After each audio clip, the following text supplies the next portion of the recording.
Welcome back to another episode of Elements of the Unknown. I am your host, Jason McGray. And I am also your host, Jason McGray. You do that every time now. I know. You're welcome. That joke ran old. What is going on? The audio looks weird. Shall we stop and restart? No, we'll just let it go. Who cares? We're weird. The audio's weird. The dog's weird. Everybody's weird. Weird. Welcome back to another episode of Does It Fit? Up first, this water bottle. Oh, man. So, we're going to go for a trip. We're going to go, and I'm not going to tell you where we're going. Oh, we really running with this take, huh? Yeah, okay, rewind, take. I already took you on a trip, but you're going to hear about it. No, like, we really using this intro? What is the intro? You know what we're doing right now. Yeah, everybody's Jason McGray, and we're fitting water bottles in places that don't belong because we're weird. Yeah, he's a good dog. Yeah, I'm petting a dog too, by the way. We went to Jester's Court Pub in Port Perry, a notoriously haunted pub in Ontario, and we went and had some awesome food. Mm-hmm. And then Justin had a spooky quick pee in the upstairs, and I got in, I got out, and I was gone. You're going to hear all about it, so we're going to cut you to that in a minute here. And then when it's done, we will come back and we will discuss Ghostesses of Perry and all the things that happened. So, we're ready to go? Yeah. All right. We're on our way. Enjoy. Bye. So we're here at Jester's Court in Port Perry. Just in a quick little visit for lunch. Yeah. First time here. First time. I've been outside. I think you brought me last time we went to Ghost Road. Okay. We took a stop by, and I think I still have the pictures on the camera at home. Nice. That I still haven't developed yet or done anything with. But yeah, I've heard a lot of stories about it. A guy at work, he told me that he came here with his girl. I think it was girlfriend at the time or ex-girlfriend, one of the two. And I told him, like, you know that place is haunted, right? He's like, yeah, I heard all about it. And he's like, I was talking actually to a couple of the workers, whatever, and they told me a couple stories. I'm like, oh, that's pretty cool. And he said the same thing that I did. When I went upstairs, and when he went upstairs, just came back from the washroom. Bro, instantly went. So there's this book that you got me to read, the Haunted Ontario book. Yeah, Terry Boyle. Yeah. And I actually think there's a copy of it behind the bar. You might be right. I don't know. I'm pretty sure there used to be a copy of it behind the bar. Because I know this place used to be very in tune with Haunted Ontario, yeah? Well, they worked with Terry on that story, and and Ghost Road is in the book as well, and they've also been featured on old TV show. I think it was an old TV show about haunted on Creepy Canada and stuff like that. And so they've done features back in like the late 90s, early 2000s Makes on sense. this place. Yeah. And there's actually a radio ad. I don't know if they still run it now, but there was for years. About Jester's Court. About Jester's Court. We have ghosts and stay for the food and blah, blah, blah, and all that stuff. So they were very in tune with promoting it, using it as a marketing tool. So when I went upstairs, instant eerie. When I was walking up those stairs, you like just the stories of the lady in the blue dress. It started playing through my mind. And you know how normally, like in like urban culture, where you're watching movies and you're looking in the reflections to see if you can see like the ghost of the reflection. Well, I don't know if you noticed, right behind your left shoulder, there's a window there, and I can see reflections. So constantly, I'm kind of I've been while we were eating. You're just watching for something to happen. Yeah. So when I was going up the stairs, I don't know if you heard anything down here, but I heard hello. I mean, I wasn't paying attention though, but Okay. Which actually later, when we go live, I have a good story to tell you and everybody else okay. about what's been happening at home. But yeah, when I went upstairs, I was very hesitant on even like opening the door, and I like slowly walked in and I'm looking around and I'm using the washroom and I'm looking to the left and I'm looking to the right and I'm looking over my shoulder. I'm like, I don't like this feeling, and I. So did you, when you were done, you washed your hands? No, I didn't even wash my hands. I got out. You just bailed? Yeah, I bailed. You're like, no, screw it. Buddy, like, it was such an uneasy feeling. So, which is crazy because one of the accounts is somebody went to the men's washroom and was washing their hands. Did you see the mirror above the sink? It looks like a window. They were washing their hands, they looked up, there was somebody standing behind them, and when they turned around, they weren't there. Yep, so glad that I didn't wash my hands. This is the only time that I'm glad that I didn't wash my hands. So that person that saw that was on a production crew. They were filming a movie here in town. Okay. And the production crew, there's not many restaurants here, so the production crew, a lot of them would come in here and eat lunch. And of course, they get talking about ghosts because Right. it's known for it. Thank you very much. No worries, we do have a promotion. If you pay cash, you get entered into our draw to win a $25 gift card. Okay. The machine's ready if you need that. Okay, sorry. I cut that off because we had our server come by, which is fine. We did have lunch here. It was great. So production crew comes down to this restaurant lunchtime all the time. They get talking about ghosts. Sure. And the one guy's like, I don't believe in any of that stuff. Okay. So, and then he goes up to the washroom and, as I said, looks in there. He uses the washroom, looks in there, sees stuff behind him. Comes down the stairs and runs right out the front door. Gone. See ya. See ya. I'm out of here. Never going back. Never going back. I don't blame him. Dude, if that would have happened to me if I was upstairs and I was sitting there washing my hands and I looked up and I seen someone standing behind me, I would have probably would have been like, at first I would have been like, oh hey, how's it going? And then turn around and they're not there. Dude, I'm gone. I'm out the front door. I might be a paranormal investigator, but I'm probably the worst paranormal investigator because I run away You're from Scooby the and Shaggy for yeah, sure. pretty much. Yeah, exactly. It's funny because so when I was reading the article in the book, excuse me, one of the old owners brought a friend by to eat. Not to eat their friend, but to have something to eat. That's a different story. So I guess I believe they were eating right by the road. They were hanging out in front of the fireplace, which is right by us, and they were having something to eat. And the owner was telling her friend about like certain occurrences that had been going on. Well, the owner's friend actually ended up being a major skeptic, saying, "Oh, ghosts aren't real, blah blah blah blah." So I guess as she was saying, "Well, I don't believe in ghosts. I don't think that there's any spirits here." So do you remember? Think back when we were eating. I was looking up at the picture, saying, "There's no spirits here. Good thing there's no spirits." Yeah. Because in the story, the friend said that, and all of a sudden the pictures moved.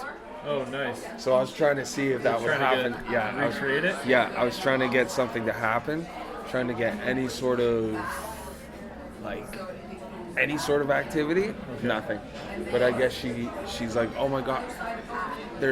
I guess she started freaking out or something like that, saying, "Oh, spirits are real. Spirits are real."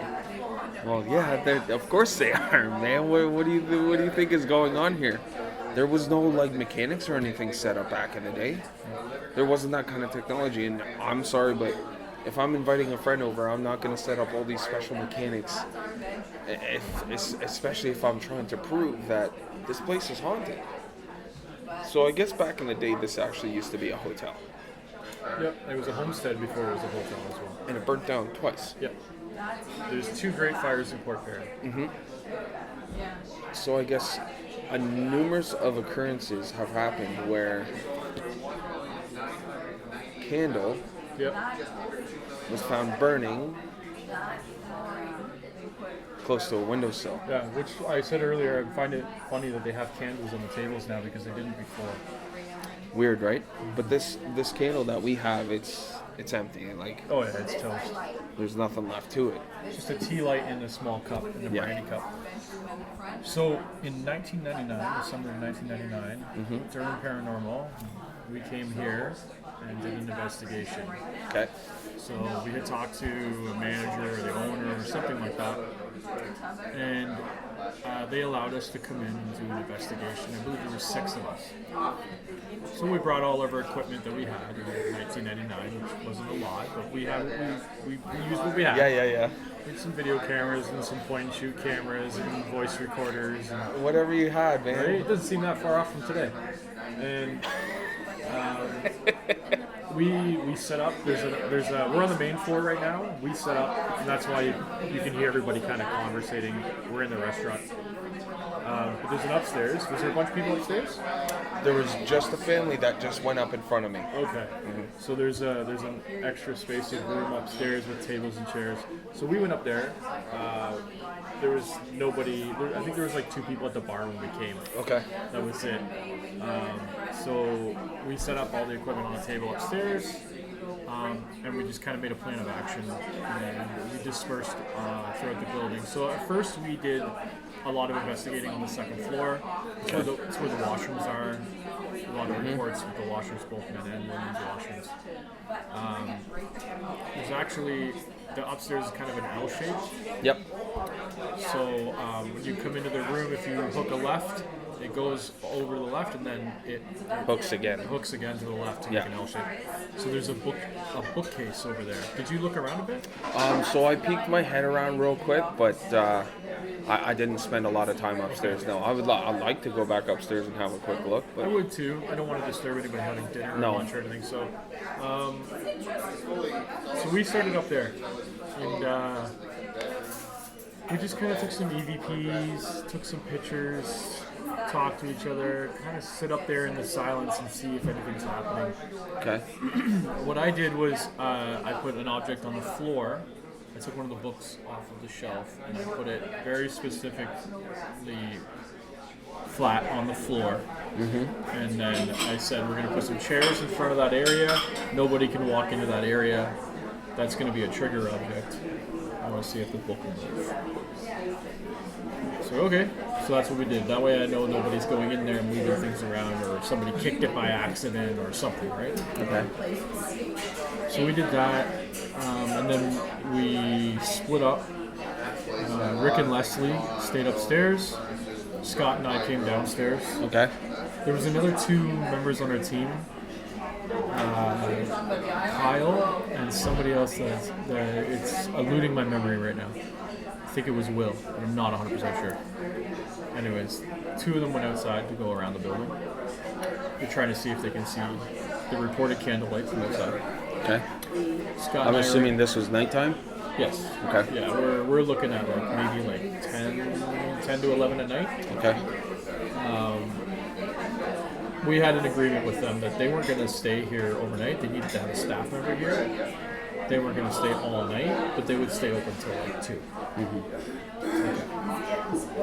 So while Scott and I are downstairs here in the main part of the restaurant, we're actually in the opposite corner of where we're sitting right now in one of the booths. And we all have 2-way radios, which you're familiar with, like car days when we all had radios. Yeah. We were fast and furious.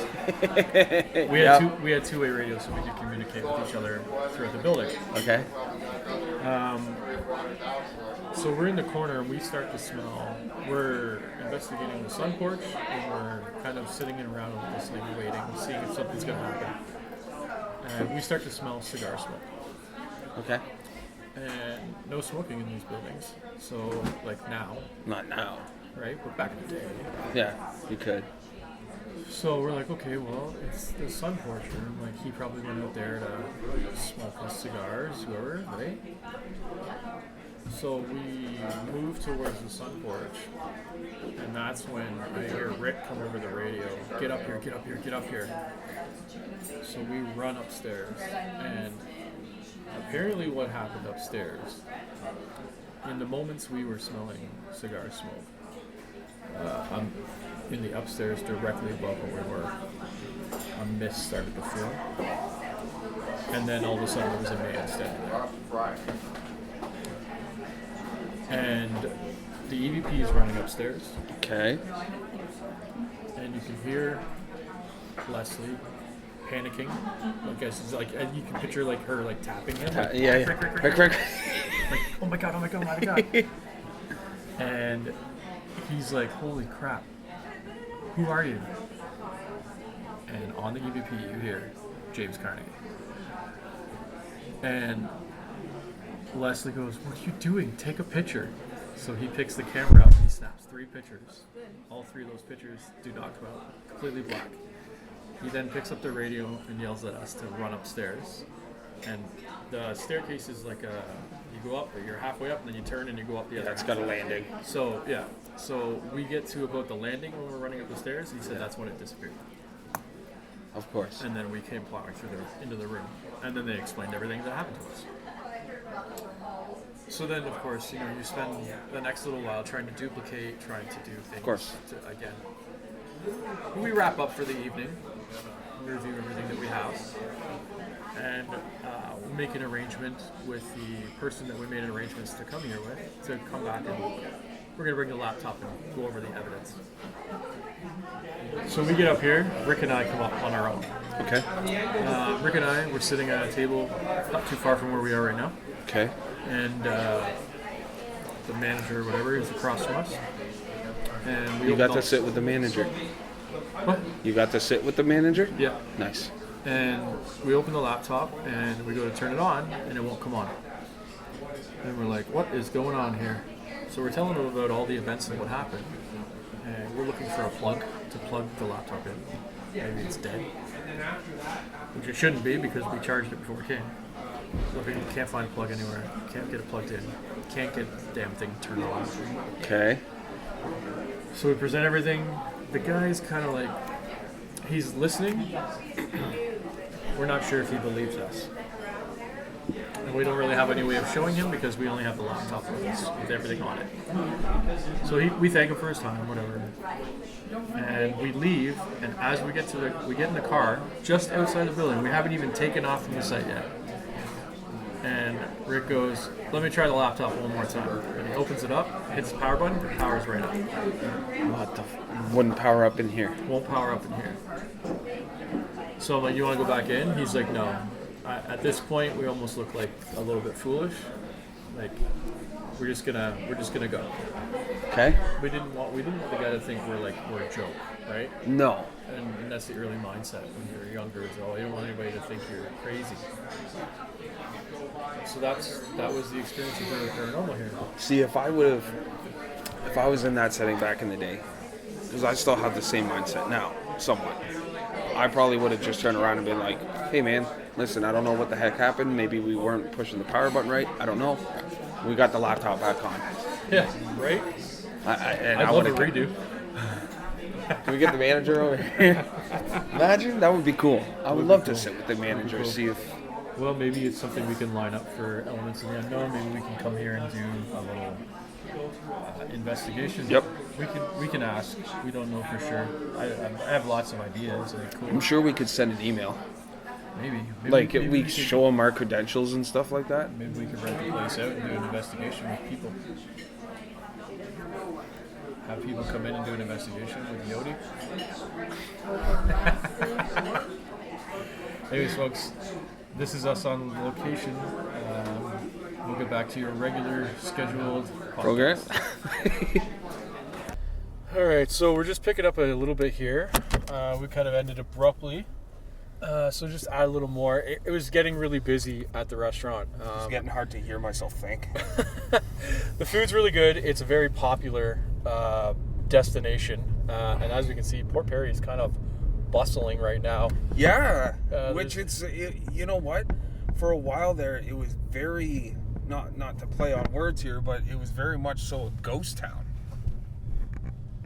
Like, yeah. You know what I mean? Like, yeah, but it's kind of built up. So if you decide to come to Port Perry, there's a little bit of a shop strip down Queen Street, and you can check out the shops and stop for lunch at Jester's Court. we did speak to a manager, so We didn't know that she actually was our server, right? which is funny. Like I just saw how when you were going upstairs to the washroom, you know, you wanted to go check it out yourself and relieve yourself, whatever the case. I just so happened to ask her, I'm like, are you the manager by chance? Because she actually kind of carried herself like a manager. I don't know if that makes any sense. A little bit. But she's like, yeah, I am. I'm like, oh, okay. And then I started like introducing myself and telling her what you and I do. Like, just told her that you and I run we have a paranormal investigation. Not at that time did I tell her that we had a podcast or anything like that. But I kind of wanted to make it brief because she's very busy. Like, in the matter of time that you and I showed up, the business just completely filled right up. We got there like literally within minutes of opening, so we were the first customers there.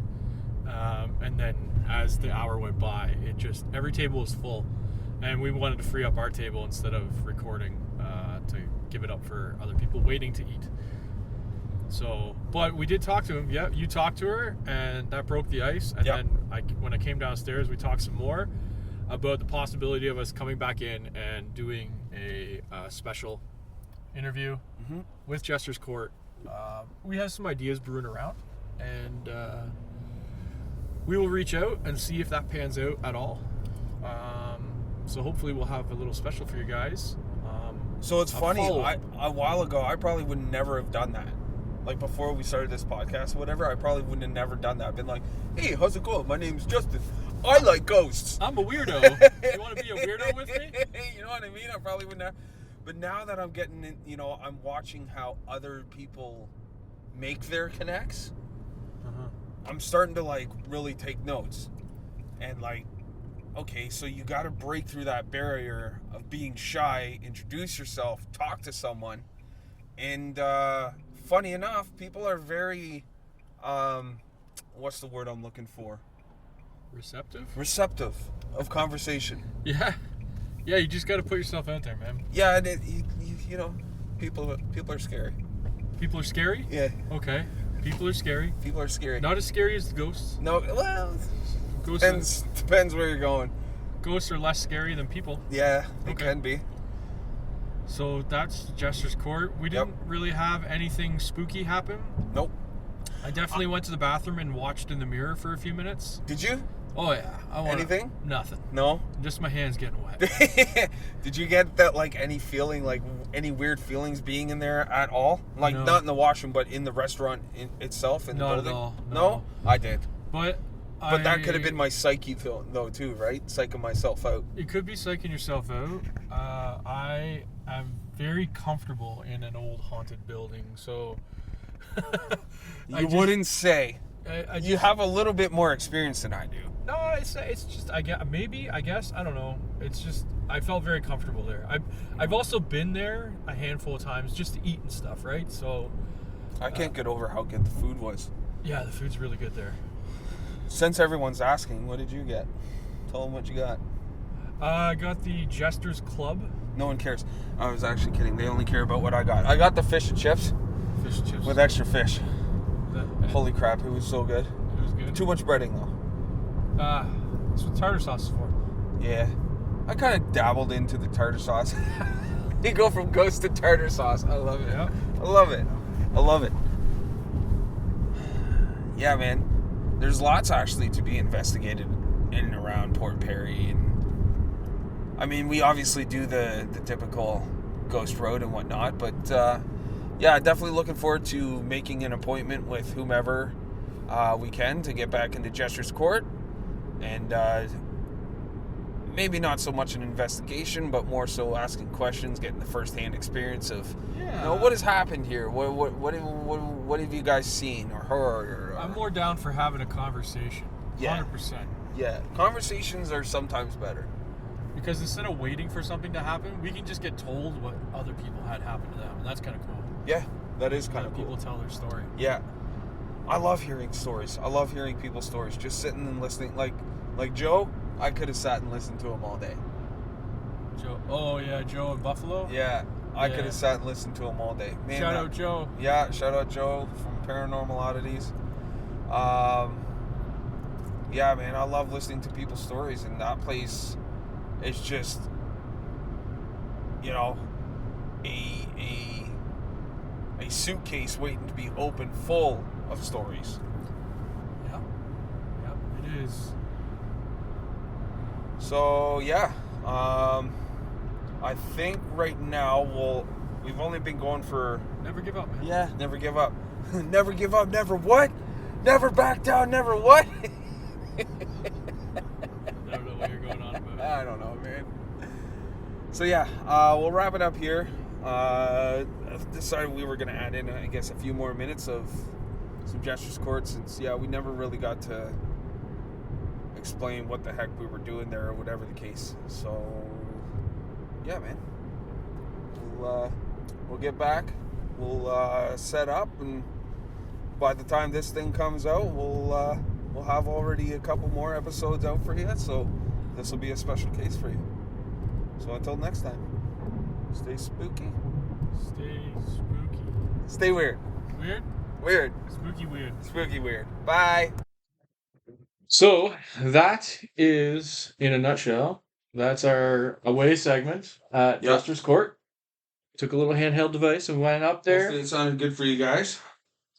You're gonna hear a lot of ruckus in the background. That's just because, once we got there, it got super busy. So by the time we started recording, well, you'll hear it.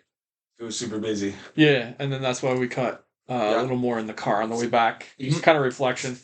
But as I said, I said earlier, we have made a connection up there that we're going to reach out to. Yeah, we got their cards, so we're gonna make a point to get up there, interview, hopefully at least the manager, perhaps maybe the owner. Yeah, whoever, the staff. Yeah, staff in general. I personally would love to say, like, let's go up there after we do an interview maybe, and like host a session. Mhm. People kind of checking the place out or something. Even if we just do like a dinner gathering there or something, you know? Yeah. That way they get. We don't want to really put them out of their way either. No. So, but yeah, we could do like a random evening where it's not so busy. We could go up, do dinner. People can wander around, explore, see if they can capture some pictures or some audio. I'm sure we can like rent out the upstairs or something like that. Maybe. We'll look into it. Just gotta see if that's what people are interested in too. Yeah. I mean, if you guys are interested in And then coming with us, we could do an after party on Ghost Road. yeah, that would be an amazing night. Dinner at Jester's Court, doing an interview, doing a session, and then going to Ghost Road afterwards. Yeah. That sounds like a pretty good time. I'm down. Anybody else is down, make sure you reach out to us. Send us a message on Facebook, or you can email us at elementsoftheunknown@gmail.com. That's elementsoftheunknown@gmail.com. You can reach out to us, let us know if you want to participate. I mean, we're not going to charge for the event, but, you know, if you want to eat, make sure you bring some cash with you, or bring your debit card, whichever, or your firstborn. The food's good. Food's good. I'm still full from it. I know. It's good. And then I got to eat soon. So I'm going to eat again. So there's lots of experiences to be had. Mhm. You can read about Jester's Court in Haunted Ontario, Terry Boyle's book. If you really want to have an amazing dinner experience while you're there, get yourself a copy of Haunted Ontario. Sit down, read it. Look through the menu quick. They don't have a huge menu, so it's easy to pick from something, which is a smart menu.